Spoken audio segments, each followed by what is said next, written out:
Dave क्रनशॉ की लिखी किताब the myth of multitasking company.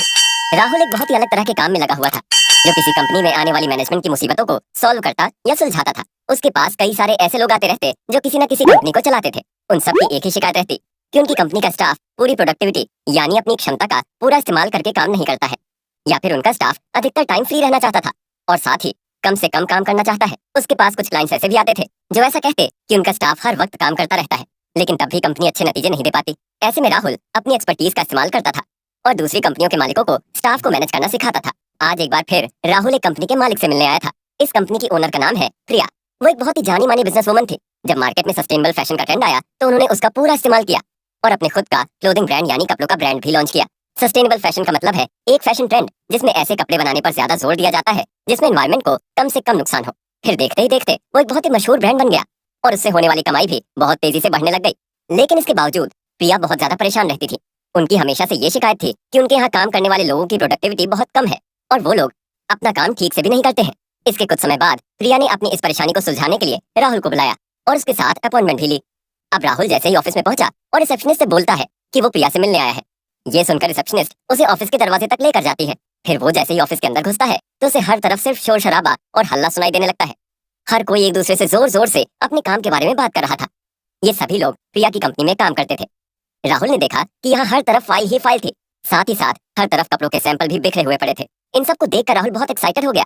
अब आप पूछेंगे कि इतनी अव्यवस्थित चीजों को देखकर भला कोई कैसे एक्साइटेड हो सकता है, लेकिन सच ये है कि राहुल इन बिखरी हुई फाइल्स को देखकर एक्साइटेड नहीं हुआ था। वो असल में इन फाइल्स को लेकर ही अपना जो सोल्यूशन देने वाला था उसको लेकर एक्साइटेड हो रहा था। लेकिन राहुल के पास ऐसा क्या सोल्यूशन था जिसे बताने के लिए वो इतना एक्साइटेड था। इन सब चीजों को देख ही रहा होता है कि इतने में ऑफिस के एक कोने से प्रिया राहुल की ओर हाथ हिला रही थी। इसके बाद वो भी तुरंत प्रिया के ऑफिस की ओर चला गया। उसके ऑफिस में एक लकड़ी की टेबल लगी हुई थी। सामने उसका सेल फोन रखा हुआ था और उसकी टेबल पर भी काफी सारी फाइल्स रखी हुई थी। प्रिया के आसपास उसकी 2 मैनेजर भी मौजूद थी। राहुल के साथ साथ प्रिया के ऑफिस के बाहर एक और महिला भी प्रिया से कुछ बात करने आई थी। उसका नाम शिवांगी था और वो उसके ऑफिस में ही काम करती थी। जब राहुल उनके पास पहुंचता है और बात करनी शुरू करता ही है कि प्रिया उसे रोक देती है और दरवाजे के बाहर खड़ी उस महिला को पूछती है कि उसे प्रिया से क्या काम था। इसके बाद प्रिया राहुल से 2 मिनट का वक्त मांगती है जिससे वो शिवांगी के साथ कुछ डिस्कस कर सके। हालांकि शिवांगी इससे पहले कि कुछ बोलने लगे प्रिया फिर किसी फाइल में उलझ जाती है और थोड़ी देर बाद वो फिर से शिवांगी को कहती है कि उसे क्या कहना था। शिवांगी अब जल्दी जल्दी अपनी बात बताती है क्योंकि उसे ऐसा लगता है कि प्रिया शायद फिर किसी काम में बिजी हो जाएगी। उस वक्त शिवांगी प्रिया को किसी प्रोडक्ट के बारे में सवाल पूछती है जिसके बारे में उनका कस्टमर उनसे कोई जानकारी मांग रहा था। प्रिया ये सवाल सुनकर थोड़ी सी परेशान हो जाती है, लेकिन उसके बाद वो मुस्कुराकर शिवांगी को पूरी बात समझाती है। फिर जब उनके बीच बात खत्म हो जाती है तब वो शिवांगी को बाहर जाने के लिए कहती है। अब इस पूरे हालात में राहुल प्रिया को पूरी तरह से ऑब्जर्व कर रहा था। वो देख रहा था कि प्रिया आखिरकार अपनी कंपनी को मैनेज कैसे करती है। इसके अलावा वो अपनी कंपनी के एम्प्लॉइज को कैसे मैनेज करती है। इसकी वजह ये भी है कि किसी भी फील्ड में इस बात की बहुत अहमियत होती है कि कंपनी का मालिक अपनी कंपनी को मैनेज कैसे करता है, क्योंकि फिर उसी के आधार पर वो अपने सोल्यूशन को भी देख सकता है। अब क्या राहुल ने भी प्रिया को उसकी प्रॉब्लम स्कोर का समाधान बताया या नहीं? उसे कहती है कि वो हमेशा ऐसे ही बिजी रहती है और उसे दिन के 24 घंटे भी कम पड़ जाते हैं, क्योंकि तब भी उसके काम बचे ही रह जाते हैं। हर वक्त कोई ना कोई उनसे कुछ ना कुछ पूछने के लिए तैयार रहता है और ना जाने कितने ही दिनों से उन्होंने अपना ईमेल और वॉइसमेल भी नहीं खोला था। सिर्फ इतना ही नहीं, उन्होंने अपने दोस्तों और परिवार के लोगों से मिलना भी लगभग बंद ही कर दिया था, क्योंकि उनके पास उन सब से मिलने के लिए अब वक्त ही बहुत कम बचता था। ये सब सुनकर राहुल ने कहा कि वो इसीलिए तो अभी ऑफिस में है, जिससे प्रिया की इस परेशानी को दूर कर सके। कुछ सेकंड रुकने के बाद राहुल ने प्रिया से पूछा कि कोई उन्हें अब मीटिंग के बीच में डिस्टर्ब तो नहीं करेगा। इस पर प्रिया ने जवाब दिया कि उन्होंने सब लोगों को ये बता दिया है कि वो आज एक बहुत ही जरूरी मीटिंग में रहने वाली हैं और उस वक्त उन्हें कोई भी डिस्टर्ब ना करे। राहुल कहते हैं कि उन्हें मालूम है कि प्रिया हमेशा बिजी रहती है, इसलिए वो सीधा उनसे एक सवाल पूछते हैं। वो सवाल था कि उनके दिमाग में मल्टीटास्किंग को सुनकर क्या आता है। प्रिया कहती है कि मल्टीटास्किंग मतलब वो खुद। प्रिया का ऐसा जवाब सुनकर राहुल हैरानी के साथ पूछता है कि वो कैसे। तब प्रिया ये जवाब देती है कि वो बहुत ही बेहतरीन मल्टीटास्कर है। सही मायने में कहें तो वो मल्टीटास्किंग की रानी है और उस पूरे ऑफिस में सबसे ज्यादा मल्टीटास्किंग प्रिया ही करती है। प्रिया ये भी बताती है कि वो जिस तरह के काम में लगी है वहाँ आप मल्टीटास्किंग के बिना कुछ भी बेहतर नहीं कर सकते। फिर जब वो चुप हुई तो राहुल ने उनसे मार्क ट्वेन के बारे में पूछा। इस पर उनका कहना था कि वो मार्क को जानती भी हैं और साथ ही साथ उनकी लिखी हुई चीजों को भी बहुत ही पसंद करती हैं। अब इससे पहले कि हम आगे बढ़ें, हम आपको बताना चाहते हैं कि मार्क ट्वेन एक बहुत ही प्रसिद्ध फिलोसोफर रहे हैं, जिन्होंने अपनी फिलोसफी के जरिए ह्यूमन बिहेवियर यानी कि इंसान के बर्ताव के बारे में काफी सारी चीजें बताई थी। सिर्फ इतना ही नहीं, उनका नाम सबसे नामी वेस्टर्न फिलोसोफर में भी लिया जाता है। राहुल के सवाल का जवाब देने के बाद प्रिया ने तुरंत ये भी पूछा कि मार्क ट्वेन का मल्टीटास्किंग से क्या रिश्ता है। ये सुनकर राहुल ने प्रिया को मार्क की कही एक मशहूर बात बताई, जो कुछ इस प्रकार है। इस दुनिया में झूठ होते हैं, फिर बारी आती है उससे भी बड़े झूठ की, और उसके बाद नंबर आता है स्टैटिस्टिक्स यानी कि आंकड़ों की। अपने कही गई इस बात से मार्क ये बताना चाहते हैं कि हम अपने आसपास जितने भी आंकड़े देखते हैं वो असल में कभी सच ही नहीं होते हैं। अब चाहे वो गरीबी के आंकड़े हो या फिर किसी युद्ध में मरने वाले लोगों की संख्या, ऐसा माना गया है कि अक्सर इन आंकड़ों को लिखने वाले लोग अपने फायदे के लिए इनका इस्तेमाल करते हैं। और यही वजह है कि मार्क आंकड़ों को सबसे बड़ा झूठ मानते थे। राहुल ये बात कहकर प्रिया से कहते हैं कि 21वीं सदी में मार्क ट्वेन की कही बात को हम अलग तरीके से भी कह सकते हैं, जो कुछ इस तरह से है। दुनिया में झूठ होते हैं, फिर और बड़े झूठ होते हैं, और उसके बाद में आता है मल्टीटास्किंग। इसका मतलब हुआ कि राहुल के नजरिए से मल्टीटास्किंग सबसे बड़ा झूठ है। उनकी बात सुनकर प्रिया काफी हैरान हो गई और कहा कि मल्टीटास्किंग कैसे झूठ हो सकता है। इसके जवाब में तब राहुल ने कहा कि मल्टीटास्किंग केवल झूठ नहीं है, बल्कि ये झूठ से भी कई गुना ज्यादा खराब है। अब ये सुनकर वो थोड़ी और परेशान हो गई। उन्हें समझ नहीं आ रहा था कि भला राहुल ऐसी बात क्यों करेगा, इसलिए वो उनसे इसकी वजह पूछती है। प्रिया के सवाल के जवाब में राहुल ने कहा कि मल्टीटास्किंग झूठ से भी ज्यादा खराब इसलिए है क्योंकि आज की हमारी तेज और फुर्तीली जिंदगी में हम सच को बहुत कम बार स्वीकार करते हैं। अगर देखा जाए तो हम मल्टीटास्किंग के बारे में ऐसे बात करते हैं जैसे कि खाने पीने के बारे में बात कर रहे हो। आज के समय में ये कहीं ना कहीं हमारी जिंदगी और कल्चर का हिस्सा बन चुके हैं। राहुल फिर प्रिया से पूछता है कि लोग मल्टीटास्किंग को लेकर इतनी गर्व से क्यों बातें करते हैं, जबकि वो ये बात जानते हैं कि ये ना तो कोई सच्चाई है और ना ही ये तकनीक कोई काम ही करती है। अब प्रिया ये सुनकर फिर से काफी हैरान हो गई। फिर उन्होंने राहुल से पूछा कि वो इस नतीजे तक कैसे पहुंचा, क्योंकि उनके मुताबिक हम खुद दिन भर कई सारे ऐसे काम करते रहते हैं और उन्हें तो ऐसा भी लगने लगा है कि मल्टीटास्किंग के बिना कंपनी में काम करना मुमकिन ही नहीं है। प्रिया की सारी बातें सुनकर राहुल ने जवाब में कहा कि वो अच्छे से जानते हैं कि प्रिया बहुत ही मेहनती औरत है, लेकिन सोचने वाली बात यह है कि क्या उन्हें उस मेहनत का कोई रिजल्ट या नतीजा मिल रहा है। यानी कि राहुल ने प्रिया से पूछा कि क्या मल्टीटास्किंग उनके लिए सही काम कर रही है या नहीं। तब जवाब में प्रिया ने कहा कि नहीं, उनके लिए मल्टीटास्किंग सही काम नहीं कर रही है। लेकिन उन्होंने ये कभी नहीं सोचा था कि उनकी परेशानियों की वजह मल्टीटास्किंग है। वो उनसे ये समझना चाहती थी कि आखिरकार मल्टीटास्किंग कैसे हमारे लिए परेशानी की वजह बन सकता है। उनको ये बात समझाने के लिए राहुल ने उनसे कहा कि वो उनसे कुछ सवाल पूछेंगे और उनके नोट्स भी बनाएंगे। राहुल का प्रिया से पहला सवाल ये था कि उन्हें एक दिन में कितने ईमेल्स आते हैं। इसके जवाब में उन्होंने कहा कि वैसे तो एक दिन में बहुत सारे ईमेल्स आते हैं, लेकिन उन्हें ठीक ठीक पता नहीं है कि उनकी संख्या कितनी होगी। हालांकि वो उनका जवाब तभी देती है जब ऐसा करना बहुत ही जरूरी होता है। जवाब सुनकर राहुल ने कहा कि वो उन्हें ये बताएं कि आज के दिन में उन्हें कितने ईमेल्स आए हैं। तब प्रिया ने अपना लैपटॉप निकाला और ईमेल देखने लगी। फिर उन्होंने राहुल को बताया कि अब तक उन्हें 75 ईमेल मिल चुके हैं, जबकि अभी केवल सुबह के 10 ही बजे हैं। अब फिर राहुल ने प्रिया से पूछा कि वो एक दिन में कितनी बार अपना ईमेल चेक करती हैं। इसके जवाब में प्रिया ने बताया कि वो एक घंटे में कई बार अपना ईमेल चेक करती हैं। फिर उन्होंने पूछा कि क्या वो अपने फोन पर भी ईमेल चेक करती हैं। इस पर उन्होंने कहा कि हाँ, लेकिन बहुत कम। ज्यादातर वो लोगों से चैट या बात करने के लिए फोन का ही इस्तेमाल करती हैं। ऐसे में अगर कोई जरूरी काम होता है तो लोग उन्हें चैट पर ही बता देते हैं। प्रिया और राहुल ये बात ही कर रहे थे कि उसी समय प्रिया के फोन पर बहुत सारे नोटिफिकेशंस आने लगे। तब उन्होंने इसके लिए राहुल से माफी भी मांगी और अपना फोन साइलेंट करने लगी। तब राहुल ने पूछा कि क्या ऐसा कई बार होता है, यानी कि क्या उनको इस तरह से ढेर सारे नोटिफिकेशंस कई बार सामने आते हैं या ये कभी कभार ही होता है। इसके जवाब में प्रिया ने कहा कि ऐसा हमेशा ही होता है। अब बात आगे बढ़ाते हुए फिर से राहुल ने उनसे पूछा कि एक दिन में कितनी बार उन्हें लोग बीच में इंटरप्ट यानी कुछ पूछने या मिलने के लिए आते हैं। इसके जवाब में प्रिया ने कहा कि ऐसा हमेशा होता ही रहता है। सिर्फ इतना ही नहीं, राहुल से बात करते वक्त भी उनकी कंपनी में काम करने वाले कर्मचारी या लोग उनको डिस्टर्ब कर सकते थे, लेकिन आज ऐसा इसलिए नहीं हुआ क्योंकि उन्होंने पर्सनली हर एक स्टाफ को ये मैसेज किया था कि आज की मीटिंग के दौरान कोई भी उन्हें डिस्टर्ब नहीं करेगा। फिर राहुल ने उनसे पूछा कि उन्हें हर घंटे कितनी कॉल्स आती हैं। तब उनका कहना था कि उन्हें लगभग एक कॉल तो हर घंटे में आती ही है। प्रिया से ऐसे ही कुछ सवाल जवाब करने के बाद अब राहुल इस सभी जानकारी को एक चार्ट पर निकालता है और उनको बताता है कि हर दिन उनके दिन के कितने घंटे किन कामों में खर्च होते हैं। इस तरह प्रिया की दी गई जानकारी के मुताबिक वो एक घंटे में 6 बार दूसरे लोगों से बात करती हैं। इनमें व्यक्तिगत तौर पर और फोन पर बात करना दोनों शामिल है। इसका मतलब हुआ क्योंकि हर 10 मिनट में एक ना एक इंसान आता ही है। इस तरह अब राहुल ने प्रिया से पूछा कि वो मल्टीटास्किंग कैसे करती हैं। ये सुनकर उन्होंने बताया कि ऐसे समझ लीजिए कि मैं कोई मेल टाइप कर रही हूँ, तभी इतने में मेरे पास कोई दूसरा इंसान आया और उसने कुछ सवाल पूछे। अब ऐसे हालात में मैं टाइपिंग रोककर उसके सवाल को सुनती हूँ और उसका जवाब देती हूँ, फिर उसके बाद वापस से ईमेल टाइप करने लग जाती हूँ। उनका ये जवाब सुनकर राहुल थोड़ा हैरान हो गए और उनसे पूछा कि वो मल्टीटास्किंग कहाँ कर रही हैं। ये तो साफ तौर पर स्विच टास्किंग हुई।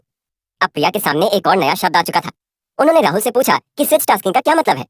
इस पर राहुल ने उन्हें बताया कि जब आप एक ही टाइम पर दो चीजों को करने की कोशिश में बार बार अपने ध्यान को एक चीज से दूसरी चीज की ओर ले जाने लगते हैं, जैसे कि तुम उस वक्त ईमेल टाइप करते करते थोड़ी देर के लिए उस इंसान के सवाल का जवाब देने लगी थी और उसके बाद फिर से ईमेल टाइप करने लग गई। इसी को आमतौर पर स्विच टास्किंग कहा जाता है। इसके साथ साथ राहुल ने यह भी बताया कि स्विच टास्किंग से इतना नुकसान हो रहा है जिसके बारे में वो सोच भी नहीं सकती। इसकी वजह यह है कि जब वो ईमेल लिख रही होती है तो उसका ध्यान उस तरफ ही होता है। अब इतने में कोई उनसे बात करने आ जाता है तो उनका ध्यान आधा ईमेल की तरफ हो गया और आधा उस इंसान की बातों में।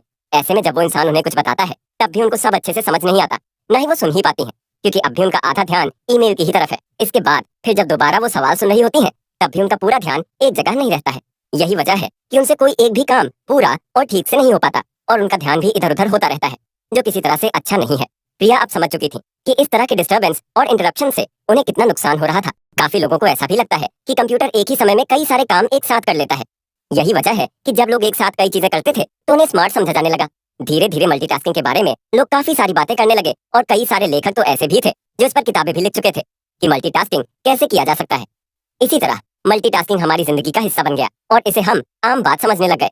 आज हालात ये है कि हम उस इंसान को ज्यादा स्मार्ट और बिजी समझते हैं जो मल्टीटास्किंग करता है। राहुल ने आगे प्रिया को ये भी बताया कि असलियत में कंप्यूटर भी एक टाइम में मल्टीपल यानी एक से ज्यादा काम नहीं करता है। हमें बस कंप्यूटर के प्रोसेसिंग सिस्टम की वजह से ऐसा लगने लगता है कि ये एक ही समय में कई सारे काम एक साथ कर रहा है। इसलिए जिस जगह से हमने मल्टीटास्किंग का ये कॉन्सेप्ट उठाया, सही मायने में वो चीज खुद भी मल्टीटास्किंग नहीं करती है। उसके बाद फिर वो बोलते हैं कि एक तरीका जरूर है जिससे हम सही तरीके से एक साथ कई सारी चीजें कर सकते हैं। अब ये सुनकर प्रिया फिर से सोच में पड़ गई, क्योंकि इतनी देर से वो बता रहे थे कि मल्टीटास्किंग यानी एक समय पर बहुत सारी चीजें करना या ऐसा सोचना बेवकूफी भरा काम है। वहीं अब वो बोल रहे हैं कि हम एक ही समय में कई सारी चीजें कर सकते हैं। उनकी बातों से हैरान प्रिया तब ये कहती है कि भला ये कैसे हो सकता है। अब वो कहते हैं कि ये मुमकिन है और हम इसे बैक टास्किंग कहते हैं। चलिए अब जानते हैं कि राहुल के मुताबिक ये बैक टास्किंग क्या होती है। तो बैक टास्किंग में आप एक ही साथ और एक ही समय पर दो या उससे ज्यादा चीजें कर रहे होते हैं, लेकिन उस वक्त किसी एक चीज पर आपका ज्यादा ध्यान होता है और बाकी चीजें ऐसे ही बैकग्राउंड में चल रही होती हैं। आसान शब्दों में इसे ही बैक टास्किंग कहते हैं। इसे ऐसे समझिए कि आप खाना खाते खाते टीवी देखते हैं। उस वक्त आपका सारा ध्यान खाना खाने पर ही होता है और टीवी देखने का काम बस बैकग्राउंड में ही चल रहा होता है। अब प्रिया फिर से राहुल से पूछती है कि इसका मतलब ये हुआ कि स्विच टास्किंग बिजनेस के लिए खराब होती है, लेकिन बैक टास्किंग सही। इस सवाल को सुनकर वो कहते हैं कि ये सवाल सही और गलत का नहीं है। हमें बस ये देखना होता है कि इन दोनों में से हमारे लिए ज्यादा असरदार कौन सा है। ऐसे में बैक टास्किंग ज्यादा सही नजर आता है। फिर जब ज्यादातर लोग ये कहते हैं कि वो मल्टीटास्किंग कर रहे हैं, तब सही मायने में वो स्विच टास्किंग कर रहे होते हैं, जो ज्यादा असरदार नहीं है। लेकिन उसे बस एक छोटा सा सवाल पूछना है। अब प्रिया इस सवाल की कीमत समझ चुकी थी और उन्हें पता था कि इस सवाल का जवाब देने में जो ध्यान वो देंगी उसकी वजह से ही उनके बाकी काम ठीक से नहीं हो पाएंगे। इसलिए वो शिवांगी से पूछती है कि क्या उसका सवाल बहुत ही ज्यादा जरूरी है। इसके जवाब में वो कहती है कि ये सवाल बस एक छोटा सा ही सवाल है और इसके बाद वो वापस अपने काम में लग सकती है। शिवांगी की बात सुनकर प्रिया कहती है कि फर्क नहीं पड़ता कि सवाल कितना छोटा है, क्योंकि वो छोटा हो या बड़ा, लेकिन जो अटेंशन ये सवाल लेने वाला है उसकी वजह से उन्हें काफी बड़ा नुकसान होगा। हालांकि शिवांगी ये बात बिल्कुल समझ ही नहीं पा रही थी, क्योंकि उसने अब तक राहुल की बातों को सुना नहीं था। तब राहुल ने उनसे कहा कि सही मायने में इस वक्त शिवांगी प्रिया से स्विच टास्किंग करने के लिए कह रही है, जो कि बिल्कुल भी असरदार नहीं है। उस समय जब शिवांगी स्विच टास्किंग के बारे में समझ नहीं पाती तो वो इसके बारे में प्रिया और राहुल से पूछती है। इसके बाद फिर राहुल और प्रिया दोनों मिलकर शिवांगी को स्विच टास्किंग के बारे में बताते हैं, लेकिन सारी चीजें बताने के बाद भी वो इसे मानने के लिए तैयार ही नहीं होती। उसका ये मानना था कि ऑफिस में वो भी कई बार स्विच टास्किंग करती है और इसकी वजह से उसको काम जल्दी करने में मदद भी मिलती है। जब शिवांगी इस बात को मान नहीं रही थी, तब राहुल ने उससे कहा कि अगर वो टेस्ट देती है तो उससे ये साबित हो सकता है कि स्विच टास्किंग हमारे लिए असरदार नहीं है। राहुल की बात सुनकर शिवांगी तुरंत टेस्ट देने के लिए तैयार हो गई और प्रिया के पास आकर बैठ गई। राहुल ने अपने बैग से एक नोटबुक निकाली और उसमें से एक एक पन्ना निकालकर प्रिया और शिवांगी को पकड़ा दिया। फिर उनसे कहा कि वो इस पन्ने पर एक सेंटेंस लिखे कि मल्टीटास्किंग इज वर्स देन अ लाई, यानी कि मल्टीटास्किंग एक झूठ से भी ज्यादा खतरनाक होता है। इसके साथ ही साथ राहुल ने प्रिया और शिवांगी से इस लाइन के ठीक नीचे 1 से लेकर 27 तक गिनती यानी नंबर लिखने के लिए भी कहा। उस वक्त दोनों ने 30 सेकंड के अंदर ही ये काम कर दिया। अब राहुल ने उन दोनों से इसी चीज को एक अलग तरीके से करने के लिए कहा। इस बार उसने उन दोनों से कहा कि वो ऊपर वाले सेंटेंस का एक अक्षर लिखे, फिर नीचे एक नंबर लिखे, यानी कि हर एक अक्षर के लिए एक नंबर। यानी कि जब ऊपर वाले सेंटेंस में पहला अक्षर लिखा जाएगा तो नीचे नंबर में 1 लिखा जाएगा, फिर जब ऊपर वाले में दूसरा अक्षर लिखा जाएगा तो नीचे नंबर में 2 लिखा जाएगा। ऐसे ही सेंटेंस के हर अक्षर के लिए लगातार नंबर लिखे जाएंगे। प्रिया और शिवांगी फिर से इस चीज में लग गए। इस बार उन्हें इस काम को करने में 1 मिनट से भी ज्यादा समय लग गया। शिवांगी हैरान थी कि आखिर दोनों बार एक ही चीज को करने के बावजूद भी दूसरी बार ज्यादा वक्त क्यों लगा। तब राहुल उसे समझाते हैं कि असलियत में वो लोग स्विच टास्किंग कर रहे थे, जिसमें वो पहले एक अक्षर को लिखने में ध्यान लगा रहे थे और उसके बाद वो अपने ध्यान को एक नंबर को लिखने में लगा रहे थे। यही वजह है कि इस पूरे प्रोसेस में काफी ज्यादा समय बर्बाद हो जाता है। जब प्रियंका और शिवांगी राहुल से स्विच टास्किंग के बारे में बात कर रहे होते हैं, तब उतने में ही शिवांगी को खिड़की के बाहर उनके ऑफिस की दूसरी बिल्डिंग में कुछ दिखाई देता है। वो तुरंत राहुल और प्रिया का ध्यान उस ओर खींचती है और उनसे कहती है कि उनके सामने वाली बिल्डिंग में स्विच टास्किंग का एक बेहतरीन एग्जाम्पल देखा जा सकता है। उस सामने वाली बिल्डिंग में एक लड़की कंप्यूटर पर किसी रिपोर्ट को पढ़ रही होती है, साथ ही उसके पास उसके नीचे या छोटी पोजीशन पर काम करने वाला कोई इंटर्न बात कर रहा होता है। ऐसे में उस वक्त वो लड़की ना तो कंप्यूटर पर अपना काम ठीक से कर पा रही होती है और ना ही वो उस इंटर्न की बात ध्यान से सुन ही रही होती है। फिर इतने में ही उस लड़की के पास एक फोन कॉल आता है। अब समझिए कि वो कंप्यूटर रिपोर्ट भी देख रही होती है, उस लड़के की बात भी सुन रही होती है और फोन पर बात भी कर रही होती है। लेकिन इतने में वो लड़का वहाँ से परेशान होकर चला जाता है। देखने से पता लग रहा था कि वो लड़का देख रहा था कि लड़की उसकी बात को ठीक से नहीं सुन रही थी। ये देखकर प्रिया और शिवांगी पूरी तरह से भरोसा कर लेते हैं कि स्विच टास्किंग कभी भी काम को बेहतर नहीं कर सकती। प्रिया और शिवांगी के साथ ही जब राहुल ने भी इस पूरी घटना को देखा तो उसने उनको बताया कि कैसे मल्टीटास्किंग की वजह से हमारी क्षमता कम हो जाती है। तब मल्टीटास्किंग के साथ साथ जब हम स्विच टास्किंग भी करने की कोशिश करते हैं, तब भी हम असलियत में अपने काम को और ज्यादा लंबा कर रहे होते हैं। इतना ही नहीं, ऐसा करने से उस काम की क्वालिटी में भी फर्क आने लगता है। दोस्तों, जब भी हम कोई काम करते हैं तो उसको हमारे पूरे ध्यान की जरूरत होती है। इसी तरह अगर आप किसी से बात कर रहे हैं और आप उनकी बात पर पूरा ध्यान नहीं दे रहे, तो ऐसे में इस बात के बहुत कम आसार है कि वो इंसान आपकी बातों में ज्यादा दिलचस्पी लेगा। ऐसा समझा जाता है कि सारा ध्यान ना देने से आमतौर पर आपके खुद के बारे में और आपकी पर्सनैलिटी के बारे में कई सारी बातें सामने आती हैं। यही वजह है कि ये बहुत जरूरी है कि हम लोगों को खास महसूस कराएं। और ऐसा करने के लिए सबसे पहली और जरूरी चीज जो होगी वो ये कि हम लोगों पर पूरा ध्यान दें और उनकी बातों पर गौर करें। जैसे ही दरवाजे तक पहुंचती है, राहुल उसे रोककर पूछता है कि वो फोन को देखकर क्या याद करने की कोशिश कर रही थी। इस पर उसने जो जवाब दिया वो काफी हैरानी भरा था। उसने कहा कि वो इस तरह की चीजें कई बार करती है, असलियत में उसे ध्यान भी नहीं रहता, वो बस यूं ही अपना फोन निकालकर कुछ याद करने की कोशिश करने लगती है। फिर जब शिवांगी चली जाती है, तब राहुल एक बार फिर प्रिया से पूछता है कि क्या उसके ऑफिस में आने वाले बाकी लोग भी शिवांगी की तरह उससे बात करते वक्त कुछ याद करने की कोशिश करते हैं। ये सुनकर वो उन्हें बताती है कि उनके ऑफिस में लगभग हर कर्मचारी की यही कोशिश रहती है कि जब वो प्रिया से बात कर रहे हैं उस वक्त एक ही साथ सभी सवालों के जवाब पूछ लें। उनको ये पता है कि प्रिया बहुत ज्यादा बिजी रहती है, जिसके चलते हो सकता है कि वो बाद में उस सवाल का जवाब देने के लिए मौजूद ही न हो। अब प्रिया इसके बाद राहुल से पूछती है कि उन्हें क्या लगता है कि उनके ऑफिस में काम कर रहे लोग ऐसा क्यों करते होंगे। ये सुनकर राहुल बताते हैं कि शायद वो ऐसा इसलिए करते हैं क्योंकि उन्हें ये नहीं पता कि वो फिर से प्रिया को कब फ्री या खाली देखेंगे।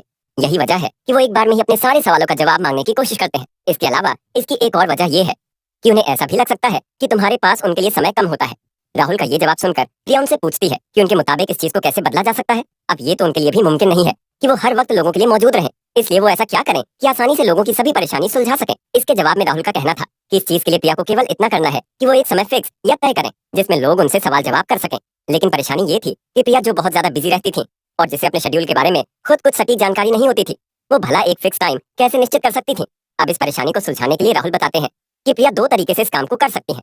पहला, वो किसी फिक्स टाइम पर मीटिंग रख सकती हैं, या फिर अगर मीटिंग रखना मुमकिन नहीं तब वो कर्मचारियों को एक फिक्स टाइम पर थोड़ा वक्त निकाल कर दे सकती हैं। प्रिया को समझाने के लिए कहा कि वो एक बार ध्यान से याद करें कि वो किसी कर्मचारी से दिन में कितनी बार मिलती हैं। उदाहरण के लिए राहुल ने प्रिया से पूछा कि वो शिवांगी से दिन में कितनी बार मिलती हैं। जवाब में प्रिया ने कहा कि वो दिन में लगभग 10 बार शिवांगी से मिलती हैं।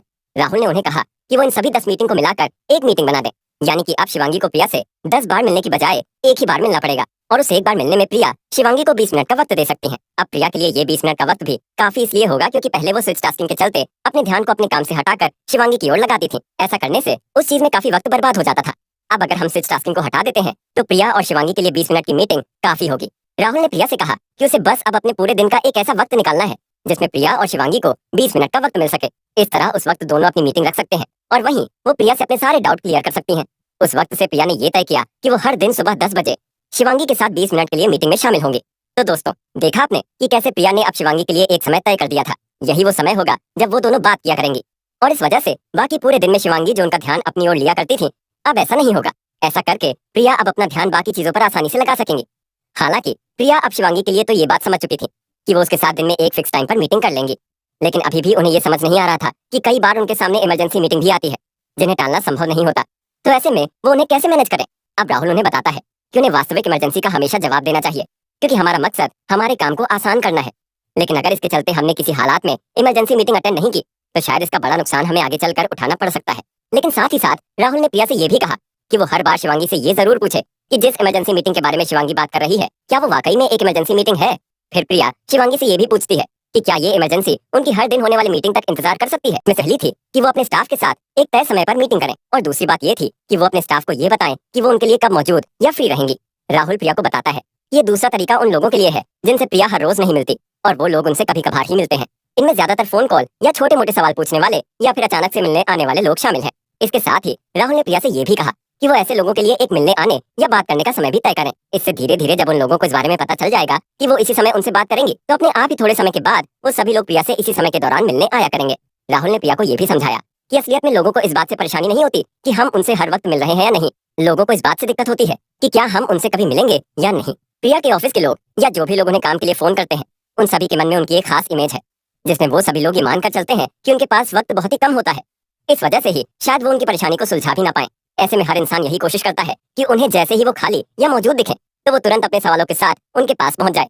इसलिए राहुल ने प्रिया को कहा कि वो लोगों को बता दे कि वो एक निश्चित समय हमेशा मौजूद रहेंगी। इससे लोगों को एक फिक्स टाइम पीरियड पर मिलने की गारंटी मिल जाएगी जिसके चलते लोग अपने आप ही उस टाइम पर एडजस्ट होने लग जाएंगे। लेकिन प्रिया का केबिन आज काफी बदला हुआ सा लग रहा था। उनकी टेबल पर फाइल्स बहुत ही कम थी और जितनी भी थी वो काफी सलीके यानी सही ढंग से रखी हुई थी। इसके अलावा आज वो किसी के साथ उस वक्त पर बिजी भी नहीं थी। इसकी वजह शायद ये थी कि एक दिन पहले राहुल ने उन्हें समझाया था कि उन्हें मीटिंग के लिए एक फिक्स टाइम रखना चाहिए। अब जैसे ही राहुल प्रिया की केबिन में पहुंचते हैं तो वो बहुत खुशी के साथ उनका स्वागत करती हैं और उन्हें अपने कल के दिन के बारे में बताने लगती हैं। प्रिया बताती हैं कि कैसे उन्होंने कल की शाम अपने परिवार और बच्चों के साथ बिताई। वो उन्हें बाहर खाने के लिए लेकर गईं और वहां जाने से पहले उन्होंने घर के सभी बच्चों और अपने पति से ये कह दिया था कि कोई भी अपना फोन साथ में लेकर नहीं जाएगा। इस तरह से वो अपने पूरे परिवार के साथ एक फुल टाइम डिनर करके आई थी। प्रिया बताती हैं कि कैसे उनके बच्चे शुरुआत में तो बहुत हैरान हुए, लेकिन जब उन्होंने ये देखा कि उनकी माँ अब उनके साथ अच्छा खासा वक्त बिता रही है तो अब वो काफी खुश नजर आ रहे थे। उन्होंने ये भी कहा कि वो एक ही दिन में बहुत ज्यादा बदल चुकी हैं और राहुल को भी उनका बदलना पसंद आया था। उनकी बात सुनकर वो भी काफी खुश हुए थे। उन्हें ये सुनकर अच्छा लगा कि उनके बताए गए तरीकों से ही प्रिया का उनके परिवार के साथ रिश्ता अच्छा हो रहा था। राहुल ने प्रिया को बताया कि कैसे स्विच टास्किंग की वजह से हम अपने कई सारे रिश्तों को खराब कर रहे होते हैं। यही वजह थी कि राहुल ने शुरुआत में ही कह दिया था कि मल्टीटास्किंग झूठ से भी बहुत ज्यादा खराब है। वहीं अब प्रिया भी राहुल से पूरी तरह से सहमत थी। अब उन्होंने राहुल से एक और सवाल पूछा। उन्होंने कहा कि क्या स्विच टास्किंग की वजह से उनकी कंपनी की सेल्स पर भी फर्क पड़ता होगा, क्योंकि जब कोई कस्टमर प्रिया के किसी स्टाफ से बात कर रहा होगा और मान लीजिए कि वो स्टाफ उस वक्त स्विच टास्किंग कर रहा हो, तो वो अपना पूरा ध्यान उस कस्टमर की बात पर नहीं लगा पाएगा। फिर इसके चलते उस कस्टमर को ऐसा लगने लग सकता है कि इस कंपनी में उसकी कोई परवाह ही नहीं है और इस तरह आज नहीं तो कल वो उस कंपनी में आना और बिजनेस देना बंद ही कर देगा। प्रिया की बात सुनकर राहुल ने इससे पूरी तरह से सहमति जताई। उन्होंने कहा कि हाँ, स्विच टास्किंग न केवल रिश्तों को बल्कि हमारी प्रोफेशनल लाइफ पर भी बहुत ही ज्यादा असर डालती है। इसलिए आप भले ही कहीं पर भी काम और कैसा भी काम क्यों ना करते हो, आपको कभी भी स्विच टास्किंग और मल्टीटास्किंग नहीं करनी चाहिए। कि आप इस बात को स्वीकारें कि मल्टीटास्किंग या स्विच टास्किंग और कुछ नहीं बल्कि एक झूठ है। इसके बाद में आपको बैक टास्किंग और स्विच टास्किंग के बीच फर्क पता होना चाहिए। तीसरी जरूरी चीज ये है कि आपको आपके एक हफ्ते के पूरे समय के इस्तेमाल के बारे में सारी की सारी जानकारी होनी चाहिए और वो जानकारी सही भी होनी चाहिए। अब जब एक बार आपको आपके पूरे टाइम के बारे में जानकारी मिल जाए, उसके बाद आप अपने अगले कदम की ओर बढ़ सकते हैं। इसका मतलब ये है कि आपको अपने पूरे हफ्ते का नया टाइम टेबल बनाना होगा और अपने आप को उसी आधार पर रहना सिखाना भी होगा। टाइम टेबल के बाद अब बारी आती है आपके लोगों के साथ मीटिंग की। ऐसे में इसके लिए आप लोगों के साथ मीटिंग के लिए एक फिक्स टाइम पीरियड ही रखें। ऐसा करके आप लोगों को इस बात में यकीन दिलाएंगे कि आप उन्हें एक निश्चित समय में जरूर मिलेंगे, फिर चाहे आप कितने ही बिजी क्यों ना हो। इस तरह वो लोग इस बात को लेकर ज्यादा नहीं सोचेंगे। प्रिया और राहुल दोनों अब कंपनी को बदलने में लग चुके थे। इस तरह आने वाले अगले 3 महीने तक राहुल कंपनी के लगभग हर जरूरी स्टाफ के साथ मीटिंग करते और एक एक करके सबको मल्टीटास्किंग सिस्टम के बारे में समझाते, ठीक वैसे ही जैसे उन्होंने प्रिया को समझाया था। राहुल ने ये काम सब लोगों की एक साथ मीटिंग बुलाकर नहीं किया, क्योंकि उन्हें ये पता था कि इस तरह से वो सब लोगों की प्रोग्रेस पर ध्यान नहीं रख पाएंगे। यही वजह है कि वो एक एक करके ऑफिस में काम कर रहे सभी एम्प्लॉइज को इस चीज के बारे में सिखाते हैं। धीरे धीरे कंपनी के लोअर मैनेजमेंट तक भी ये चीजें पहुंचने लगती हैं। फिर वो देखते हैं कि कैसे उनके सीनियर अब नए तरीके से काम करने लग गए हैं। राहुल ने सबसे पहले शिवांगी से शुरुआत की, क्योंकि वो प्रिया की कंपनी में उनके सबसे करीब थी। इस वजह से प्रिया का अपने इस मिशन में सफल होना शिवांगी पर काफी डिपेंडेंट था। अब शिवांगी को राहुल और प्रिया दोनों ने मिलकर मल्टीटास्किंग और स्विच टास्किंग के झूठ के बारे में काफी बारीकी से समझाया, जिससे उसे भी इस बात का यकीन हो सके कि सच में मल्टीटास्किंग किसी भी तरह से उसके और कंपनी के लिए फायदेमंद नहीं है। कुछ ही दिनों में अब शिवांगी भी इस मिशन में उनका हिस्सा बन चुकी थी। ऐसा करते करते प्रिया और राहुल ने फिर बाकी कर्मचारियों पर ध्यान देना शुरू किया और धीरे धीरे पूरी कंपनी में हर एक कर्मचारी को इस बात का एहसास हो चुका था कि मल्टीटास्किंग उन्हें कितना अनप्रोडक्टिव या खराब कर रही थी। शुरुआत में तो वो सब उसे बस एक पोस्ट मोटिवेशनल स्पीच वाला बदलाव मानकर नजरअंदाज करते रहते हैं, लेकिन जब वो लोग इस बात पर गौर करते हैं कि ये व्यवहार हमेशा के लिए उनके अंदर आ चुका है और इससे काम भी बेहतर हो रहा है, तो वो लोग भी इसे अपनाने लग जाते हैं। डालकर देखें तो हमें समझ में आता है कि मल्टीटास्किंग नाम की कोई भी चीज आज तक प्रभावी साबित नहीं हुई है। हमारे आसपास जितने भी लोग ऐसा दावा करते हैं कि वो मल्टीटास्किंग करते हैं और इससे उन्होंने अपनी प्रोडक्टिविटी को बढ़ाया है, असलियत में वो झूठ ही बोल रहे होते हैं। आमतौर पर देखा जाए तो मल्टीटास्किंग करना खुद से झूठ बोलने के बराबर ही है। असलियत में जो इंसान मल्टीटास्किंग कर रहा होता है, उसे खुद को भी इस बात का अंदाजा नहीं होता है कि वो अपने आप से कितना बड़ा झूठ बोल रहा है। उसे हमेशा ऐसा लगता है कि वो बहुत ही ज्यादा मेहनत वाला काम कर रहा है। ऐसे में अगर कोई उसे कुछ समझाता भी है कि मल्टीटास्किंग कितनी खराब हो सकती है, तब भी वो उस बात को समझ नहीं पाता। इसलिए ये किताब ऐसे लोगों के लिए भी है जो कहीं ना कहीं ऐसा मानकर चलते हैं कि मल्टीटास्किंग को सही तरीके से करना चाहिए। इस बुक समरी को सुनने के बाद आपको उन सभी वास्तविक या सच्ची चीजों के बारे में पता लगेगा कि आखिरकार मल्टीटास्किंग क्यों सफल नहीं हो पाती। इसी तरह खुद की प्रोडक्टिविटी बढ़ाने का सबसे बेहतर तरीका ये है कि आप अपने टाइम को मैनेज करना सीखें। इसी से आपकी प्रोडक्टिविटी बढ़ सकती है। आज भी आपको अपने आसपास ऐसे बहुत सारे लोग दिखाई देंगे जो आपको यही कहेंगे कि जब तक आप मल्टीटास्किंग नहीं करेंगे, आप कभी भी जिंदगी में आगे नहीं बढ़ पाएंगे। लेकिन इस किताब को सुनने के बाद आपको ये अच्छी तरह से पता लग गया होगा कि वास्तव में मल्टीटास्किंग केवल और केवल हमें पीछे की तरफ ही खींचती है और हमारा ध्यान काफी जगहों पर बांट देती है। मल्टीटास्किंग की वजह से हम कभी भी किसी एक काम पर पूरी तरह से अपना ध्यान नहीं लगा पाते और ये हमारे नुकसान होने की सबसे बड़ी वजह है। इसको छोड़ने के बाद हमने इस समरी में आपको ये भी बताया कि टाइम मैनेजमेंट हमारे लिए कितना जरूरी है, कैसे आप मल्टीटास्किंग को छोड़ देते हैं और उसके बाद में अपने टाइम का रिकॉर्ड नहीं रखते हैं, तो ये आपके लिए ज्यादा फायदेमंद नहीं साबित होगी, क्योंकि बिना टाइम को मैनेज किए आप अपने टाइम का सही इस्तेमाल नहीं कर पाएंगे। और यही ये किताब बताना चाहती है। ऐसी ही जरूरी और लाइफ चेंजिंग किताबों को सुनने के लिए जुड़े रहें हमारे साथ।